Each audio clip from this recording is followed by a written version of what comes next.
ఆంధ్రప్రదేశ్లో SC Christians అంశం చాలా పెద్ద వివాదంగా మారబోతుంది. ఈ విషయాన్ని రాజకీయ అంశంగా మలుపు తిప్పడంలో తెలుగుదేశం పార్టీ ఎమ్మెల్యే ఉండి నుంచి ప్రాతినిధ్యం వహిస్తున్న కనుమూరు రఘురామకృష్ణరాజు గట్టిగా కృషి చేస్తున్నారు. ఆయన పదే పదే ఎస్సీల్లో క్రిస్టియన్లకి ఎటువంటి రైట్స్ ఉండవు అని వాదిస్తున్నారు. అందుకు తగ్గట్టుగా వివిధ రకాల వ్యాఖ్యానాలు చేస్తున్నారు. అలాంటి అంశాన్ని ఒక పెద్ద వివాదంగా మార్చే ప్రయత్నంలో ఆయన తల మునకలై ఉన్నారు. ఒక తెలుగుదేశం పార్టీ ఎమ్మెల్యే ఈ తీరున సాగుతుండగా సరిగ్గా ఇప్పుడు మరో తెలుగుదేశం పార్టీ ఎమ్మెల్యే తెర మీదకు వచ్చారు. దళితుల ఎస్సీల రిజర్వేషన్లు మొత్తాన్ని ఎత్తేయడానికే ఇలాంటి కుట్ర పన్నుతున్నారు అంటూ ఆరోపిస్తున్నారు. దాని మీద కొలికిపూడి శ్రీనివాసరావు తిరువూరు నుంచి తెలుగుదేశం పార్టీ తరపున ప్రాతినిధ్యం వహిస్తున్న ఈయనేమంటున్నారో ఓసారి వినండి. ఆంధ్రప్రదేశ్లో ఉన్న దళితులందరూ క్రైస్తవులే అని మొదటి అంశమేమో దళిత క్రైస్తవులకు రిజర్వేషన్లు రద్దు, ఎస్సీ హోదా రద్దు. మరి దళితులందరూ క్రైస్తవులు అని పరిగణిస్తే దళితులందరి రిజర్వేషన్ ఏమైంది అంటే పెద్ద కుట్ర, అసలు కుట్ర రిజర్వేషన్లు తీసేయాలని. రఘురామకృష్ణరాజు ఏమో మొత్తం ఎస్సీలంతా క్రిస్టియన్స్ అయిపోయారు కాబట్టి వాళ్ళకి రిజర్వేషన్లే ఉండవు, రైట్సే ఉండవు, ఎస్సీల్లో హిందువులుగా ఉన్నటువంటి వాళ్ళకి మాత్రమే హక్కులుంటాయి అని వాదిస్తుంటే తెలుగుదేశం పార్టీలోనే ఉన్న తిరువూరు ఎమ్మెల్యే ఏమో అందుకు పూర్తి విరుద్ధమైనటువంటి వాదన తీసుకొస్తున్నారు. ఇదొక కుట్రపూరితమైనటువంటి వ్యవహారంగా చెప్తున్నారు. ఇద్దరు తెలుగుదేశం పార్టీ నేతలే, ఇద్దరు తెలుగుదేశం పార్టీలోనే ఉన్నారు. తెలుగుదేశం పార్టీ తరపున గెలిచి తెలుగుదేశం పార్టీ కోసమే పనిచేస్తున్నారు. అలాంటి నేతలు చెరో వాదన వినిపిస్తుంటే మరి తెలుగుదేశం పార్టీ ఏమంటుంది? తెలుగుదేశం పార్టీ ఎన్నికల మేనిఫెస్టోలో కూడా పెట్టింది, ఎస్సీ క్రిస్టియన్స్కి రిజర్వేషన్లు వర్తించేలా పోరాడతాం, అలాంటి ప్రయత్నం మేము చేస్తాం అని చెప్పింది. చెప్పడమే కాదు, చంద్రబాబు నాయుడు స్వయంగా పలు సందర్భాల్లో క్రిస్మస్ వేడుకల్లో పాల్గొని ఆ విషయాన్ని ప్రస్తావించారు. టీడీపీ అధిష్టానం తీసుకున్న నిర్ణయం, చంద్రబాబు ప్రకటించిన అంశం, వాటన్నిటికీ వ్యతిరేకంగా రఘురామకృష్ణరాజు రాజకీయ రచ్చ రాజేస్తున్నారు. కానీ రఘురామకృష్ణరాజుని కట్టడి చేయకుండా తెలుగుదేశం పార్టీ అధిష్టానం ఆయనకి ప్రోత్సాహాన్ని అందిస్తుంది, అండగా నిలబడుతుంది. ఆయన సాగించేటువంటి కార్యకలాపాలన్నింటిలోనూ పూర్తిగా తోడ్పడుతుంది. అంటే టీడీపీ తీసుకున్నటువంటి విధానానికి వ్యతిరేకంగా టీడీపీ ఎమ్మెల్యే సాగుతున్నప్పటికి కూడా అడ్డుకట్ట వేయాల్సింది పోయి అక్కడ ప్రోత్సహిస్తుంది. ఇప్పుడు టీడీపీ విధానాన్ని బలంగా చాటే ప్రయత్నం తిరువూరు ఎమ్మెల్యే కొలికిపూడి శ్రీనివాసరావు చేస్తున్నట్టుగా మనం భావించాల్సి ఉంటుంది. మరి ఇప్పుడు ఇద్దరు ఎమ్మెల్యేలు చెరోదారిన సాగుతూ ఒకే అంశం మీద చెరో తీరున వ్యవహరిస్తున్నటువంటి తరుణంలో చంద్రబాబు నాయుడు ఏమంటారు? ఎంతకాలం ఇలా గోడ మీద పిల్లిలా సాగుతారు?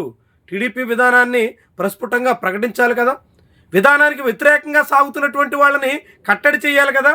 తమ విధానం రఘురామకృష్ణరాజు చేస్తున్నటువంటి కామెంట్స్ అయితే అందుకు తగ్గట్టుగా నిర్ణయాన్ని ప్రకటించాలి కదా.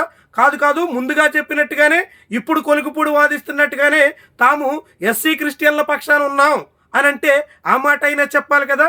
కానీ తెలుగుదేశం పార్టీ ఇప్పుడు రెండు కళ్ళ సిద్ధాంతాన్ని ఇక్కడ కూడా ప్రదర్శిస్తుంది. దీని అర్థం ఏంటి? ఎన్నికల నాటి వరకు ఈ వివాదాన్ని కొనసాగిస్తారు, ఈ వివాదంలో టీడీపీ నేతలే చెరో వాయిస్ వినిపిస్తారు, చెరో దారిన సాగుతారు, రెండు సెక్షన్లని సంతృప్తిపరిచే ప్రయత్నం చేస్తారు. అంటే క్రిస్టియన్స్కి వ్యతిరేకంగా హిందుత్వ రాగం ఆలపించే వాళ్ళందరినీ రఘురామకృష్ణరాజు ద్వారా సంతృప్తి పరుస్తారు. ఎస్సీల హక్కుల కోసం, ఎస్సీ క్రిస్టియన్లకి రిజర్వేషన్లు కొనసాగించాలన్న డిమాండ్ కోసం కొలికిపూడి శ్రీనివాసరావు ద్వారా వాయిస్ వినిపిస్తారు. అంటే రెండు తెలుగుదేశం పార్టీ నేతలే రెండు పక్షాల నిలబడి రెండు వాదనలు వినిపించే ప్రయత్నంలో ఉన్నట్టుగా మనం చూడాల్సి ఉంటుంది. ఇలాంటి తీరు రాష్ట్రంలో మిగిలిన ఏ పార్టీకి లేదు. బీజేపీ పూర్తిగా ఎస్సీ క్రిస్టియన్లకి రిజర్వేషన్లు వద్దు అంటోంది. బీజేపీ వాదనే జనసేన పార్టీ విధానం కాబట్టి అందుకు తగ్గట్టుగా సాగుతుంది. వైఎస్ఆర్సీపీ మతం ప్రాతిపదికన రిజర్వేషన్లు కుదరదు అని చెప్తోంది. కాంగ్రెస్ పార్టీ కూడా అదే ఉంది, సిపిఎం ఇతర వామపక్షాలు అదే ధోరణిలో ఉన్నాయి. ఒక్క తెలుగుదేశం పార్టీ మాత్రం రెండు రకాల వాదనలు వినిపిస్తుంది. రెండు నాలుకల ధోరణులతో సాగుతుంది.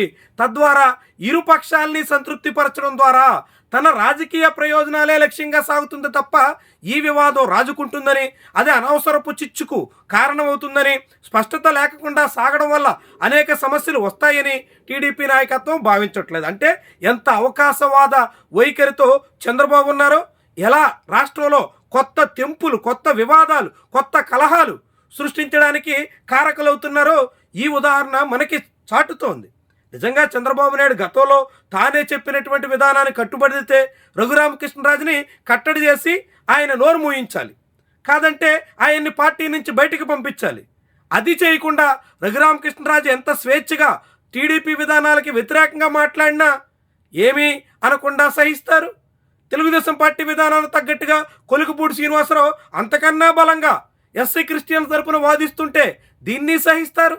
రెండు వైపులా ఇప్పుడు తెలుగుదేశం పార్టీ రెండు కళ్ళ సిద్ధాంతాన్ని చాలా స్పష్టంగా చాటుతూ రాష్ట్రంలో కొత్త సమస్యలకి కారణమవుతుందా అనేటువంటి అనుమానాలకి ఆస్కారం ఇస్తుంది. ఇలాంటి ధోరణి చంద్రబాబుకి ఏమాత్రం తగింది కాదు. ఒక పార్టీ ఒక విధానానికి కట్టుబడి ఉండాలి, ఆ పార్టీలో ఉన్నటువంటి వాళ్ళు ఆ వైఖరితో సాగాలి. అందుకు విరుద్ధంగా తలో మాట తలో తీరున అనేక రకాల మాటలు మాట్లాడడం అంటే ఇది పూర్తిగా జనాల్ని వంచడమే, రెండు సెక్షన్లని మభ్యపెట్టడమే. అటు హిందుత్వ రాగం ఆలపించే వాళ్ళని, ఇటు ఎస్సీ క్రిస్టియన్ని కూడా బుజ్జగించే ప్రయత్నం చేయడమే, పూర్తి అవకాశవాద వైఖరిని ప్రదర్శించడమే అని రెండు వైపులా అనుకునేటువంటి పరిస్థితి వస్తుంది. అదే గనక ఆయా సెక్షన్లకు అర్థమైతే చంద్రబాబు రెండు పడవల ప్రయాణం మాదిరిగా నిండా మునిగిపోయే పరిస్థితి కూడా దాపురిస్తుందని చెప్పొచ్చు.